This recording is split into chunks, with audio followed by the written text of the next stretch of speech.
함께 읽은 누가복음 12장 13절부터 34절을 본문으로 재물에 대한 바른 태도라는 제목으로 하나님의 말씀을 전하겠습니다. 인간의 삶에서 재물은 절대적으로 필요한 것입니다. 재물을 생각하지 않고 재물이 없는 인간의 삶은 생각할 수도 없습니다. 그만큼 재물이 인간의 삶에서 갖는 의미는 대단히 크다라고 얘기할 수 있습니다. 특히 우리가 살고 있는 사회는 민주주의를 기본으로 하는 자본주의 사회라고 얘기를 합니다.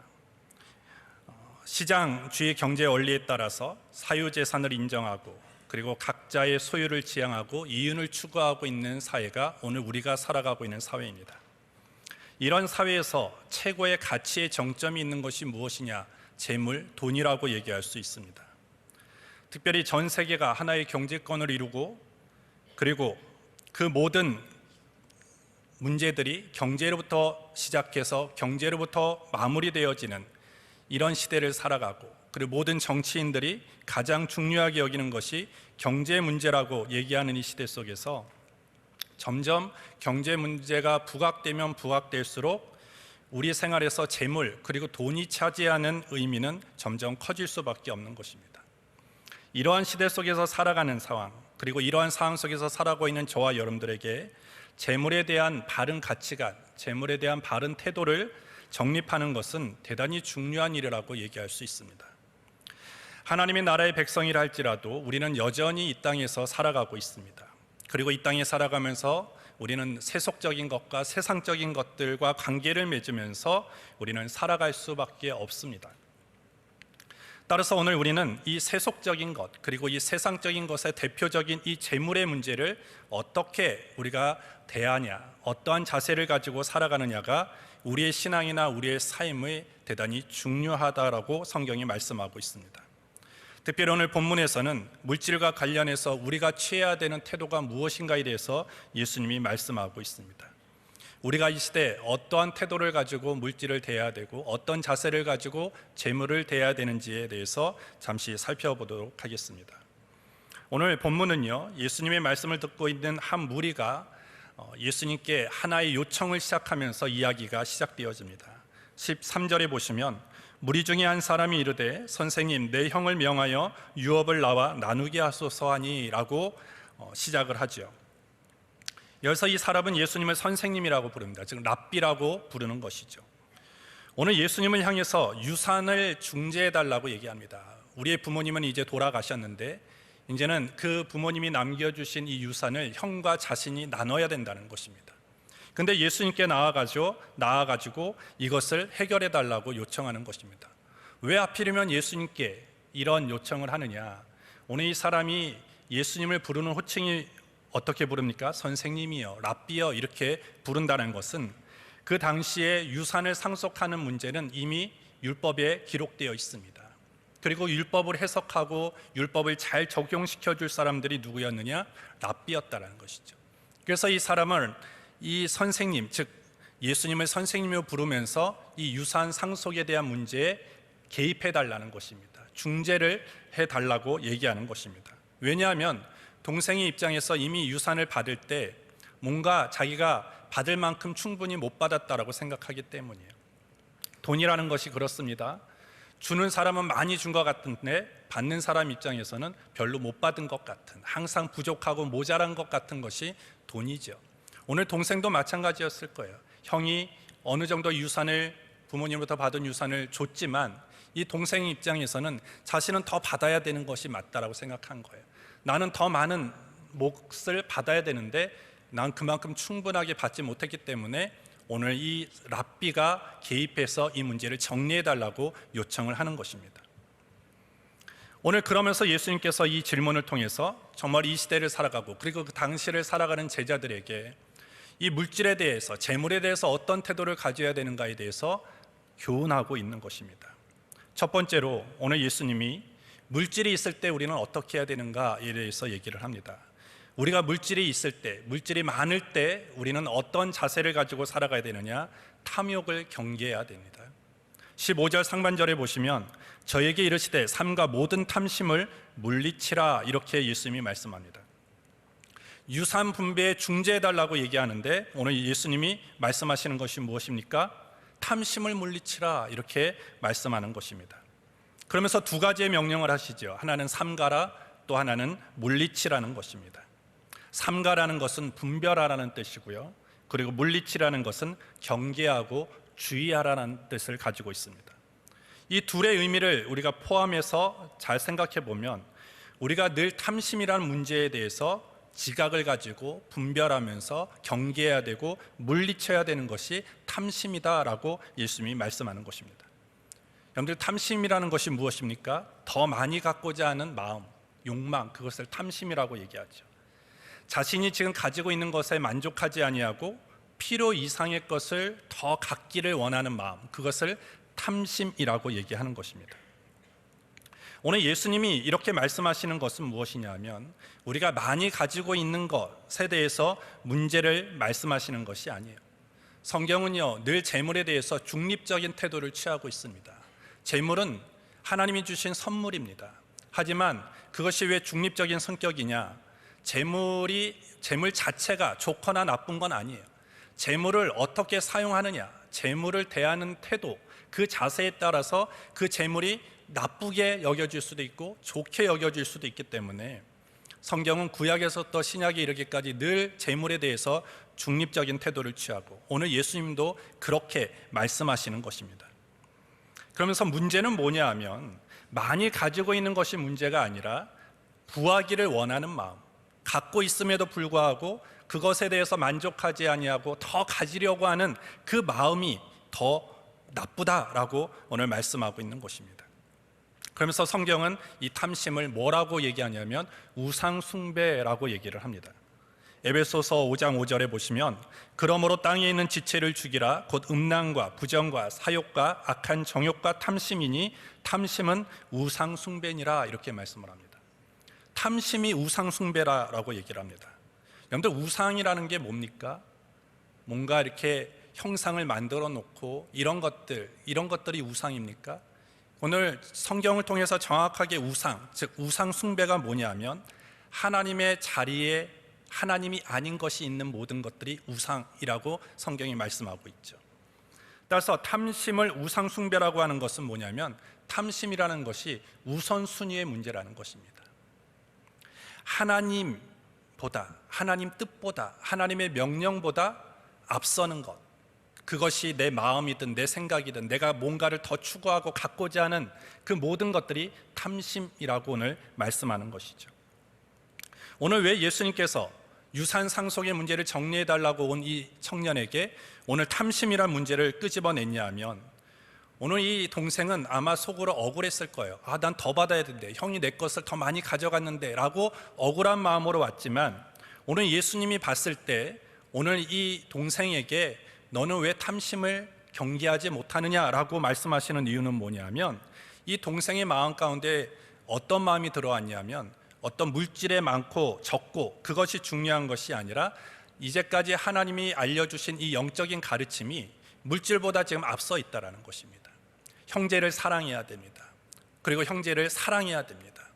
근데 그 마음이 없어졌다는 거야. 물질 때문에 형제를 사랑하고 형제를 용서하고 베풀고 나누는 그 하나님의 계명을 잊어버리고 오직 더 갖고자 하는 그 마음이 앞서 있기 때문에 우선순위의 문제에 대해서 그것이 앞섰기 때문에 탐심이라고 오늘 예수님이 말씀하고 있는 것입니다.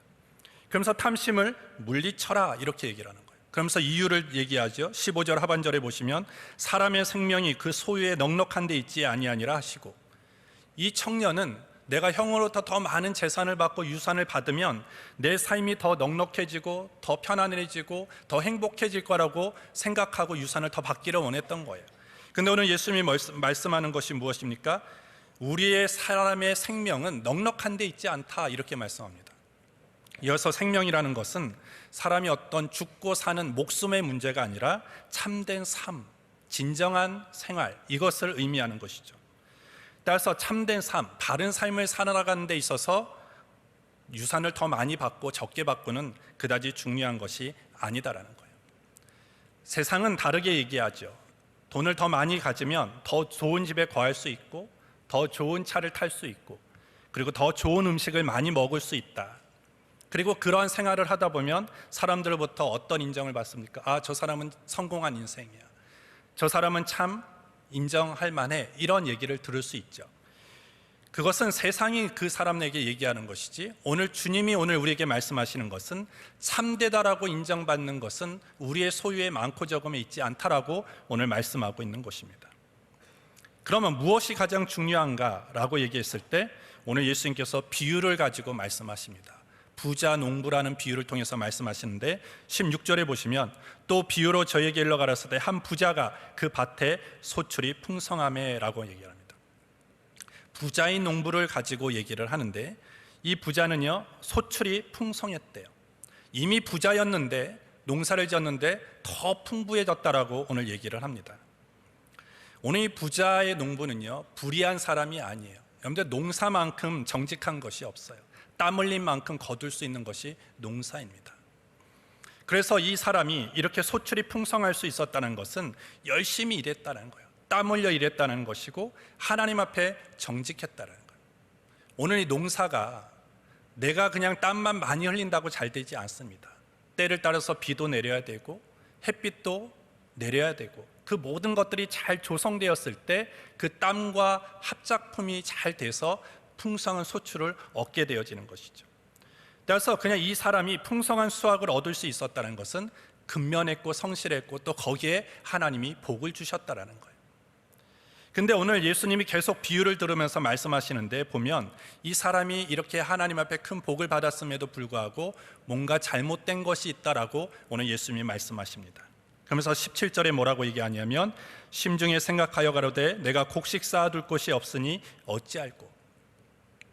이 풍성한 소출을 뭔가 저장할 공간이 모자랐다라는 것입니다.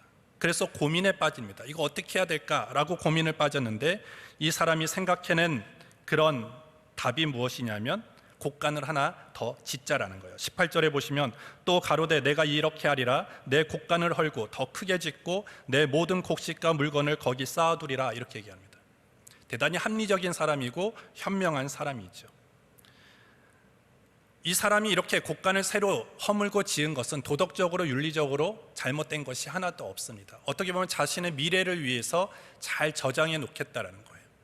그런데 오늘 예수님은 이 사람이 잘못됐다라고 얘기하죠. 뭐가 잘못됐습니까? 오늘 이 부자의 농부가 한 얘기들을 잘 살펴보면요, 하나님이란 존재를 전혀 의식하고 있지 않습니다. 이 짧은 이 예화 속에서, 비유 속에서 나라는 단어가 얼마나 많이 나오냐면 12번이 나옵니다. 그만큼 자신의 소출을 가지고 어떻게 사용하겠다는 거예요? 내 자신만을 위해서 사용하겠다라고 오늘 부자 농부가 얘기하고 있는 것입니다.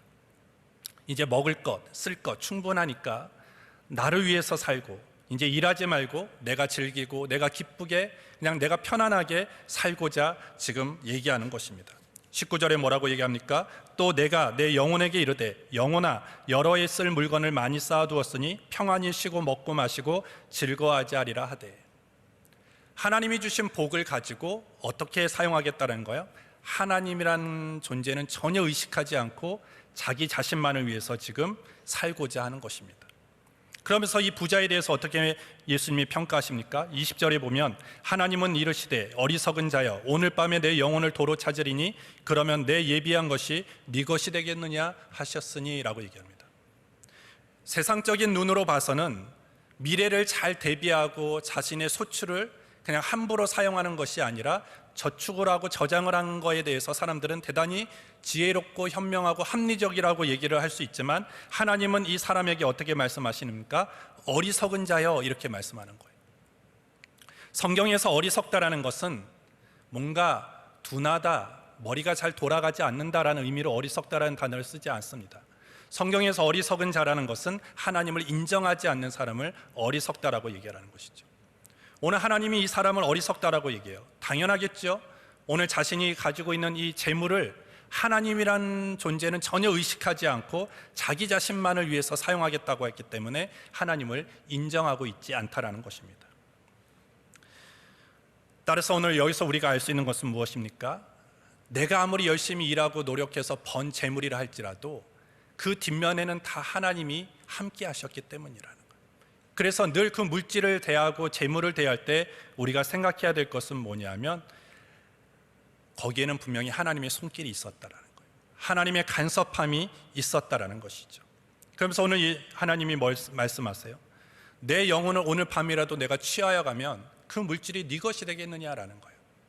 결국 네가 그렇게 네 것처럼 생각하면서 미래를 생각했던, 미래를 대비했던 그 물질이 너의 오늘 밤이라도 너 목숨을 내가 취하여 간다면 그 물질, 그 재물은 이제는 너와 상관없는 것이 되어버린다라고 오늘 예수님이 말씀하는 것입니다. 그러면서 오늘 더 21절에 뭐라고 얘기합니까? 자기를 위하여 재물을 쌓아두고 하나님께 대하여 부요치 못한 자가 이와 같으니라. 하나님에 대해서 부요해야 된다라고 말씀하는 거예요. 오늘 이 부자는요, 하나님에 대해서는 대단히 인색했어요. 자기에 대해서는 대단히 부요했습니다. 하지만 오늘 하나님이 말씀하시는 것, 주님이 말씀하시는 것이 무엇입니까? 하나님 앞에서 인색하지 말으라는 거예요. 그러면서 하나님 앞에 인색하지 않는 것은 어떤 삶이냐? 비슷한 본문인 비슷한 이야기가 마태복음 6장에 기록되어 있는데 마태복음 6장 19절부터 20절에 보시면 너희를 위하여 보물을 땅에 쌓아두지 말라. 거기는 좀과 동록이 해하며 도적이 구멍을 뚫고 도적질하느니라. 오직 너희를 위하여 보물을 하늘에 쌓아두라. 저기는 좀이나 동록이 해하지 못하며 도적이 구멍을 뚫지도 못하고 도적질도 못하느니라. 하늘에 쌓아두는 것, 그것이 곧 하나님 앞에 인색하지 않는 것이다 라고 얘기합니다. 그렇다면 오늘 우리의 보물을 하늘에 어떻게 쌓아둘 수 있습니까? 우리가 통장에 돈을 넣으면 뭔가 돈이 얼마 있다는 것이 우리는 눈에 보입니다. 계좌 정리를 해보면 다 볼 수 있죠. 그러나 우리가 하나님 나라에, 하늘에 내 재물을 쌓아놓는다는 것은 뭔가 보여지지가 않는 거예요. 그걸 우리는 뭘로 볼 수 있느냐? 오늘 성경이 말하고 있는데 디모데전서 6장 17절부터 19절에 보시면 내가 이 시대의 부한 자들을 명하여 마음을 높이지 말고 정함이 없는 재물에 소망을 두지 말고 오직 우리에게 모든 것을 후히 주사 누리게 하시는 하나님께 두며 선한 일을 행하고 선한 사업에 부하고 나눠주기를 좋아하며 동정하는 자가 되게 하라, 이렇게 얘기합니다. 하늘에 쌓아둔다는 의미가 뭐냐? 선한 일을 행하라는 거예요. 하나님이 나에게 주신 물질을 가지고 나의 유익과 나의 편안함과 나의 즐거움만을 위해서 사용하는 것은 그 보물을 땅에 쌓아두는 것이다. 하지만 그것은 없어지는 것이지만 하늘에 쌓아두는 행위, 즉 선한 일을 행하고 선한 사업에 부하고 나눠주기를 좋아한다면 그것이 결국 하늘에 쌓아두는 것이다 라고 말씀하는 것입니다.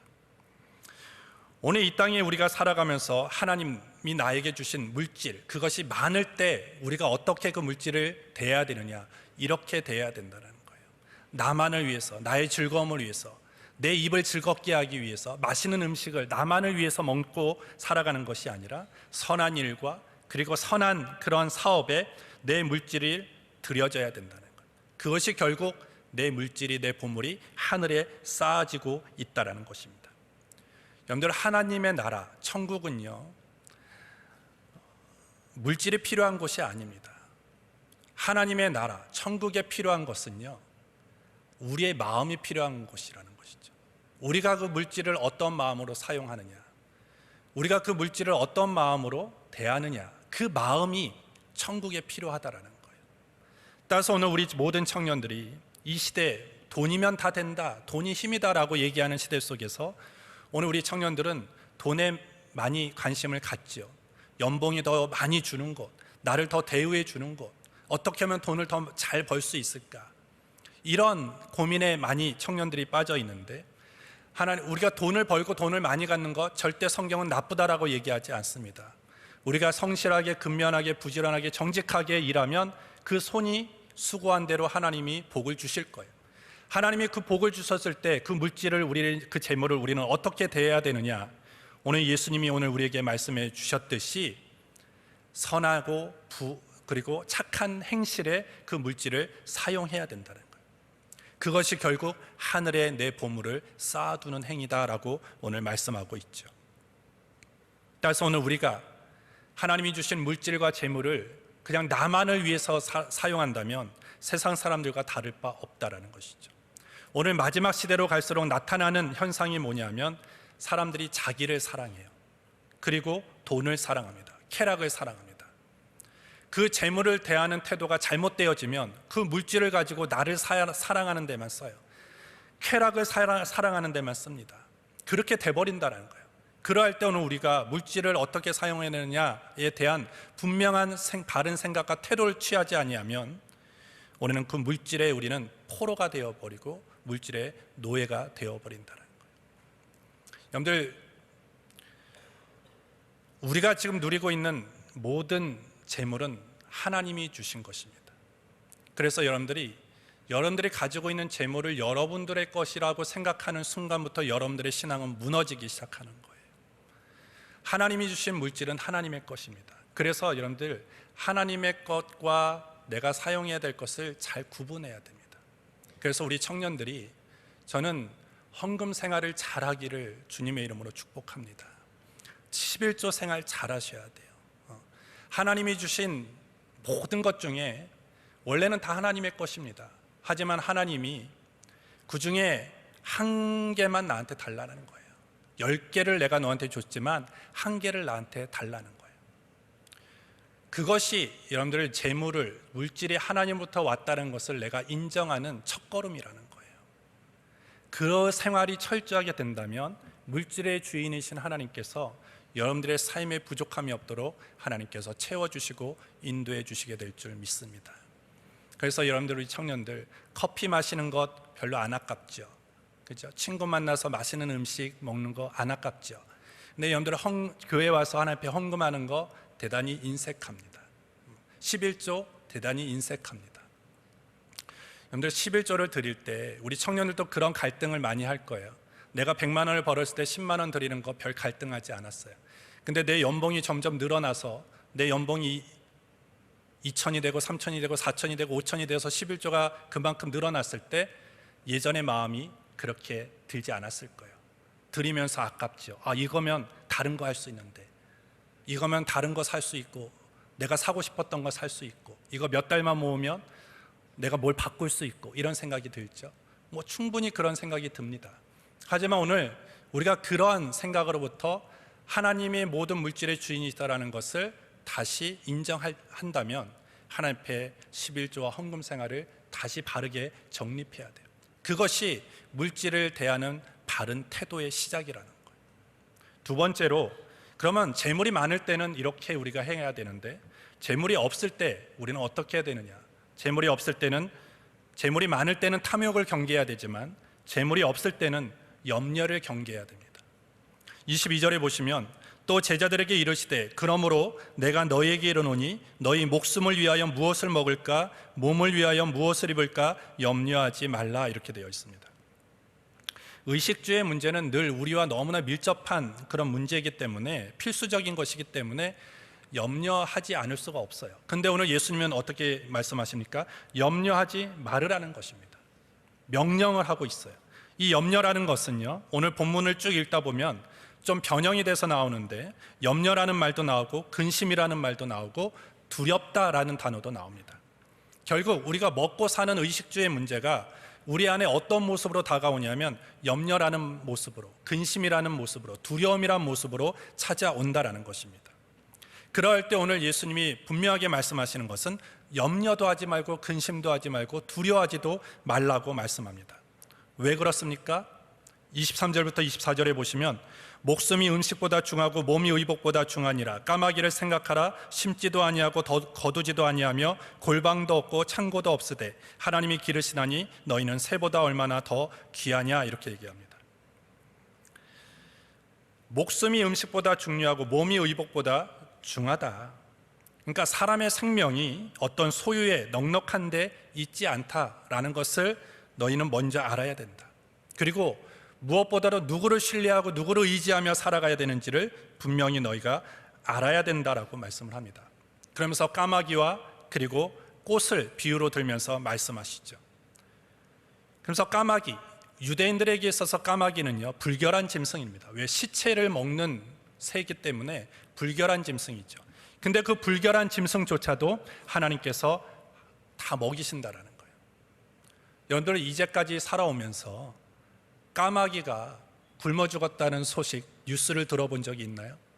저는 한 번도 들어본 적이 없어요. 사실이죠. 하나님이 그 까마귀도 다 먹이신다라는 것입니다. 까마귀가 심지도 거두지도 않고 아무런 준비도 없이 살지만 까마귀가 하는 건 뭡니까? 그냥 우는 거예요. 우는 것밖에 없는데 하나님이 그 까마귀조차도 돌보시고 계신다라는 거예요. 하물며 하나님의 형상을 닮아 창조된 존귀한 저와 여러분들을 하나님께서 돌보시고 기르시지 않겠느냐. 그러니 하나님을 신뢰하라는 것입니다. 염려하기보다는 하나님을 신뢰하는 것이 낫다라고 얘기해요. 하나님을 의존하며 살아가는 것입니다.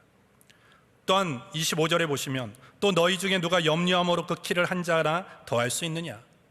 세 번역으로 보면요, 너희 가운데서 누가 걱정한다고 해서 제 수명을 한순간인들 늘릴 수 있느냐라고 얘기를 합니다.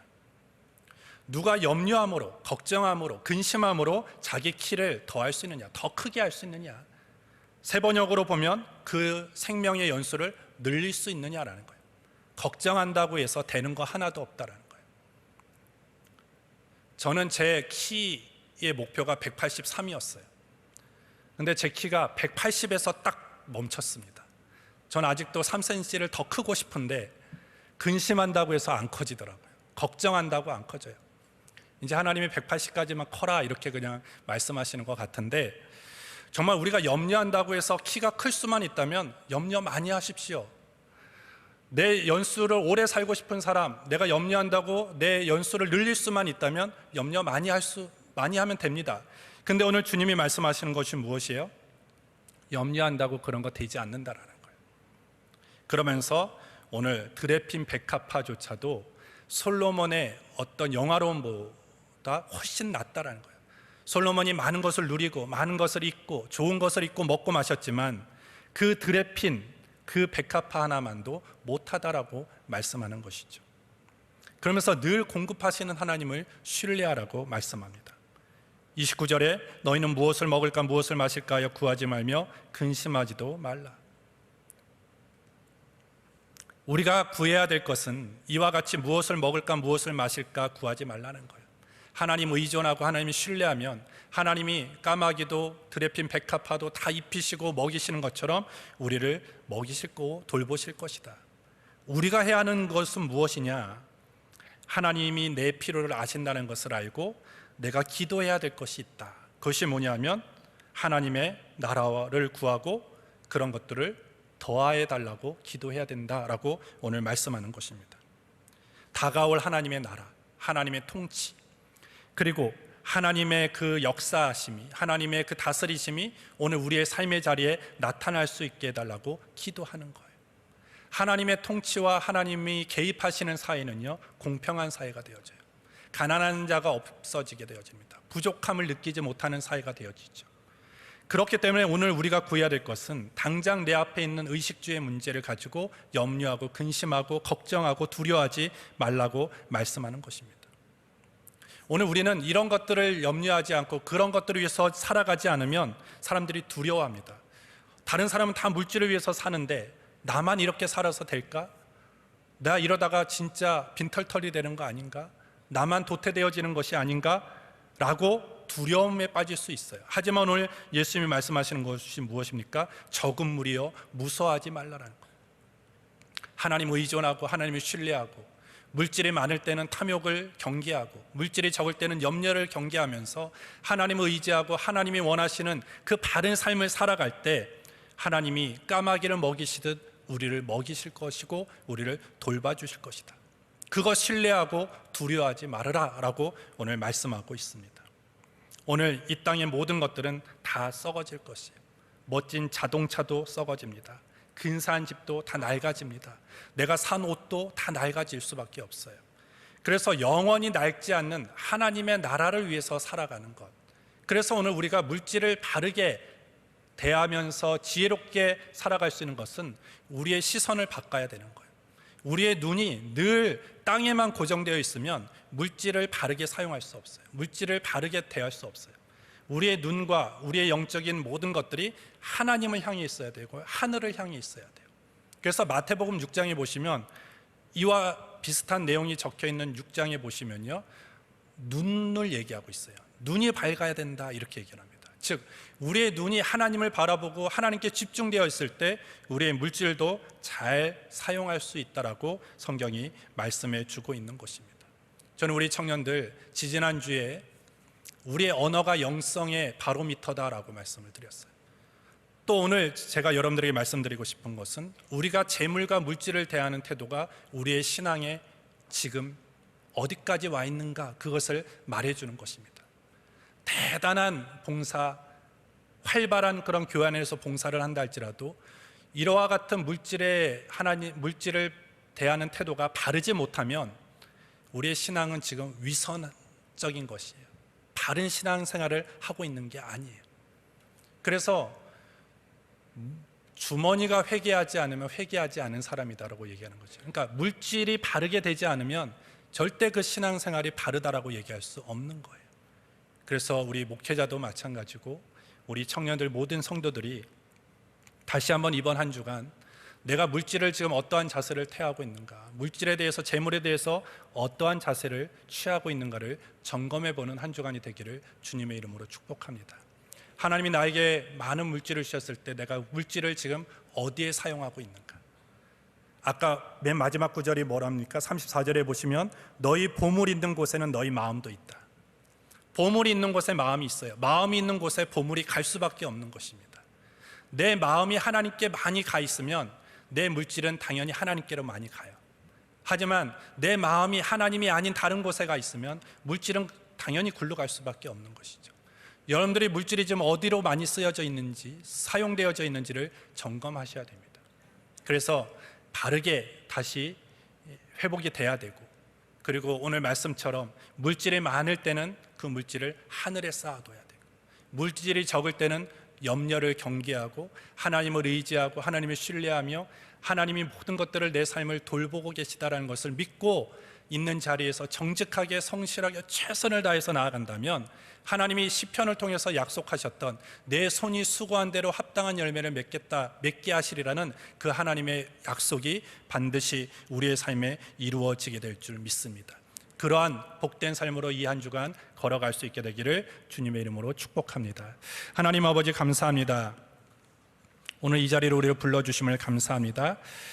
오늘 주의 말씀 안에서 우리가 물질을 또한 재물을 어떻게 대해야 되는지를 깨닫게 하신 것 감사합니다. 물질이 많을 때 우리는 탐욕을 경계하게 하시고 또 물질이 부족할 때는 염려를 경계하게 하여 주시고 모든 물질의 주인은 하나님이심을 믿고 하나님 앞에 드려야 될 물질 아낌없이 드리게 하여 주시고 또 주가 주신 물질과 재물을 선한 행동에 또한 선한 일에 아낌없이 드릴 수 있는 우리 모두가 되게 하여 주시옵소서. 무엇을 먹을까, 무엇을 마실까, 무엇을 입을까 염려하기보다는 더 하나님을 의지하고 하나님을 신뢰하는 믿음으로 살아갈 수 있도록 인도하여 주시고 하나님이 내 삶을 돌보고 계심을 믿고 우리는 있는 자리에서 최선과 성실함으로 땀 흘려 나아갈 때 하나님이 약속하셨듯이 내 손이 수고한 대로 합당한 열매를 맺게 하실 것을 믿습니다. 하나님 그러한 복으로 그런 은혜로 이 한 주간도 우리를 인도하여 주시옵소서. 예수님의 이름으로 기도합니다. 아멘.